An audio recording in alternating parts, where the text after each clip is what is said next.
Alright, it's time to continue the countdown of my top 30 favorite films of all time, starting with number 20, Inglourious Bastards. Now, I like this film for a few reasons. First, Tarantino does World War II differently, which I was actually kind of relieved because most World War II films are pretty much the same. I did like the fact he actually did try something different with the World War II film, and he made it fucking badass. Another thing I like, the characters. They're fucking crazy. They're all fucking crazy, and it's fucking awesome to watch. And finally, Brad Pitt's fucking badass. Enough said. So at number 20, Inglourious Bastards. Number 19, Star Wars: A New Hope. I love this movie. This movie is great to watch. It's a great adventure film. There's so many great, memorable scenes in this movie. It's just so cool. Vader's such a great villain. So dark, but so mysterious at the same time. He's great. But I think one of the scenes I love one of my favorite scenes was when Obi-Wan Kenobi, Luke Skywalker, C-3PO, and R2-D2, they're in that speeder, and the stormtroopers stop and go, "What's your affiliations?" And Obi-Wan does his great, "These aren't the droids you're looking for," his Jedi mind trick, which I love that scene. When I was a kid, that was so cool to see him do that in that movie. I love the Star Wars: A New Hope. This is a great film, and that's why it's number 19. Number 18, Rambo, Part 4. Of all the Rambo films, this one's my personal favorite. For one of the reasons, it's dark and gritty. Secondly, there's no comedy in here, which I am glad they didn't. Third, Stallone does a good job directing this. He directed this film, and he did a really good job with directing this one. His acting is actually surprisingly good here, too. He does a good job. Rambo's older. He doesn't want to deal with this shit anymore. He believes that piece is bullshit. All around, I really enjoyed this one. I think this is the best of the Rambo films. I still really, like I said, I really love First Blood, but to me, this is the best out of all of them. And First Blood Part 2 and Rambo 3 were good films, but nowhere near the original First Blood or Rambo 4. Those films were more polished, these were more gritty, and gritty definitely is better than polished in this case. So, at number 18, Rambo 4. Number 17, Die Hard. Now, this is a great action film to watch. First, Bruce Willis is at his best here.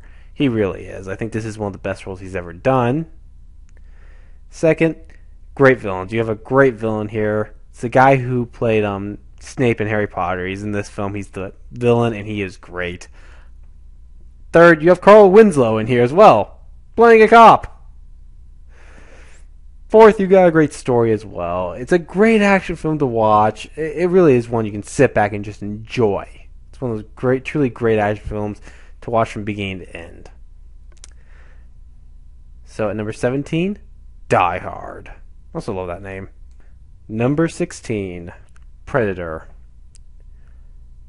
One of the reasons I really love this film is the Predator. It's fucking badass, and the way it hunts and the way it fights, it's just so cool. I mean, all around, the Predator just kicks so much ass. And then you have Arnold Schwarzenegger, his acting's still pretty mediocre, but it is fun to watch him just start shooting shit up. However, what I really loved is when they get to about the middle to end, is the way Arnold starts fighting. It's so great to watch. I'm not going to ruin anything if you haven't seen it, but watch this film, and you'll love the ending. You'll love the final battle between the Predator and Arnold Schwarzenegger. It's a great fight to watch from beginning to end. Great film to watch, and that final battle is just so cool. It's a film that I give high recommendation. Anyone watch. You'll love it from beginning to end. So at number 16, Predator. Number 15, The Thing from Another World. Now, I know some of you are looking at me going, Ash, that movie came out in 1953. How come you like it? Well, let's see here. Unlike today's modern horror film where you have a bunch of fucking hateable characters, most of the people get killed, there's a fuckload of blood, and in general, it just has a shitty story. This actually had a pretty good story going in. Yeah, it wasn't a great story, but it was still pretty good. Very likable characters. I liked all the characters here. That was the thing. Even the crazy scientist, I liked him too. Another reason, there's not a lot of blood. In fact, there's barely any blood in this movie, which is another thing I liked about it. And the final reason, well, actually, there's two more reasons. The next one, only a few people die in this film, which was a huge relief. I get fed up with all these horror films where the only reason they're in this is to be slaughtered. In this film, only I think 2 or 3 people die, which was another positive. And finally, the big reason, there was no fucking bullshit twist at the end, which I was actually happy about. It was simple, but effective. It's still a great film to watch. I recommend anyone who wants something different and tired of the same old horror bullshit, check out The Thing for Another World. It's a very good film, and that's why it's here on number 15. Number 14, Castle in the Sky. Just like The Secret World of Ariadne, this is a great Studio Ghibli film. The story is incredible.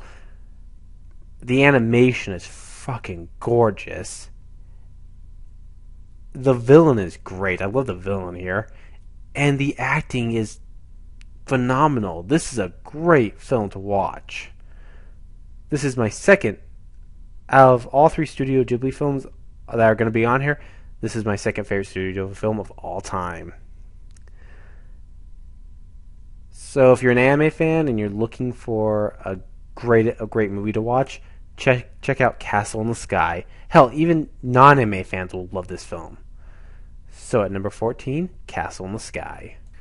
Number 13, Star Wars: The Empire Strikes Back. This is Star Wars at its best, hands down.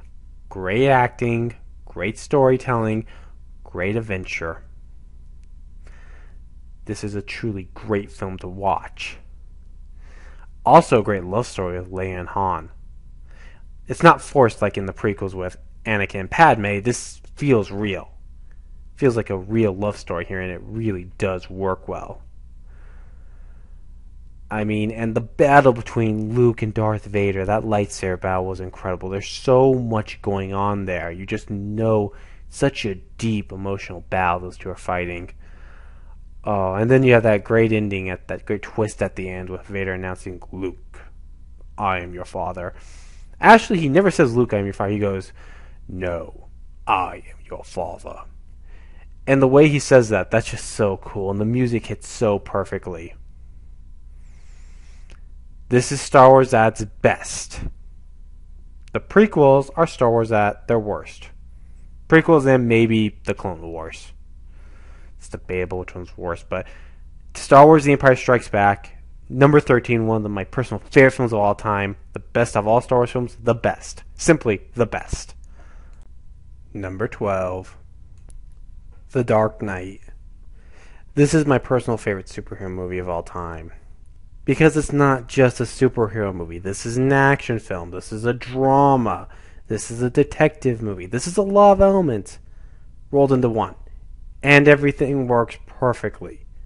Heath Ledger is great as the Joker. And I don't care what anyone says. I like Christian Bale as Batman. He does a good job playing Bruce Wayne and Batman. I really do like him as Batman. And you've got a great supporting cast here too, with Morgan Freeman and many other great actors.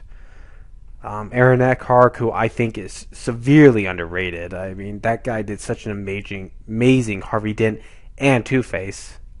Much better than Tommy Lee Jones' bullshit attempt at Two-Face. But yeah, I love this film from the beginning. The action is great. The drama is great. Everything fits in perfectly. This is a great film to watch. It's my favorite superhero movie of all time. So, at number 12, The Dark Knight. Number 11, Basketball. Everyone's probably looking at me like I'm out of my motherfucking mind for putting this on the list, but the reason this movie is on my list at number 11, and I have so many other films, is I can still watch it to this day and laugh my fucking ass off. It is such a funny film to watch. It really is a great comedy to watch. Trey Parker and Matt Stone are fucking hilarious. Oh, they really are. You have Squeak Scolari, aka Little Bitch. in general, it's just a funny film to watch from beginning to end. Oh, I can watch it to this day and laugh my fucking head off. That's why it's what's one of my favorite films of all time. Just because it's so funny. It just is. It's a really great comedy to watch from beginning to end.